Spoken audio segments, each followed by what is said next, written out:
এরপর প্রশ্ন হলো, আমার প্রতিবেশী সম্পর্কে জানতে চায় কেউ, তারপরে আমি আমার প্রতিবেশীর ভালো খারাপ উভয়টি বললাম, এতে করে কি আমি গীবতকারীর মধ্যে শামিল হব? না, গীবতকারী তো হবেনই না, বরং আপনি একজন ভালো মানুষ। কারণ আপনার কাছে যখন কেউ কারোর সম্পর্কে জানতে চাইবে, ধরেন কেউ মেয়ে দিবে, বিয়ে কারো ছেলের সাথে আপনার কাছে এসে জিজ্ঞাসা করলেন, ভাই অমুকের ছেলে অমুকরে চিনেন? আপনি বললেন হ্যাঁ চিনি, আমার বাড়ির পাশেই তো তার বাড়ি। তো জিজ্ঞেস করলো মানুষটা কেমন, আপনার সাথে তার সম্পর্ক খুব ভালো, দরহম মরহম, দোস্তি আছে, বা আপনার ভাই বেরাদার লাগে। আপনি তখন সেই সুযোগে বললেন যে এই এলাকাতে তো এরকম ফেরেশতা ছেলে আরেকটা নেই, বা এরকম ফেরেশতা মেয়ে আরেকটা নেই। আসলে কিন্তু ডাহা মিথ্যা কথা। তাহলে এটা হলো আমানতের খেয়ানত করা। আপনার মিথ্যা কথার কারণে সে ব্যক্তি সেখানে আত্মীয়তা করে ধরা খাবে।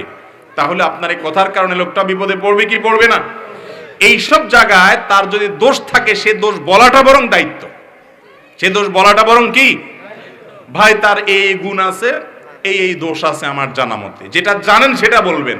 আবার দেখা যায় আমাদের দেশে যার সাথে সম্পর্ক ভালো নাই, তার কাছে যদি জিজ্ঞাসা করতে আসে, ওই বেচারা যদি সেই লোকের কাছে যায় পড়ে, তাহলে তো সে ধরা খাইছে, ঠিক না? নাই, তখন বলে যে হায় হায় ভাই, আপনারা আর মানুষ খুঁজে পাইলেন না, এই জায়গায় আসছেন, এদের মতো অমানুষ তো আমাদের এই পুরা গ্রাম ইউনিয়নের মধ্যে আরেকটা নাই।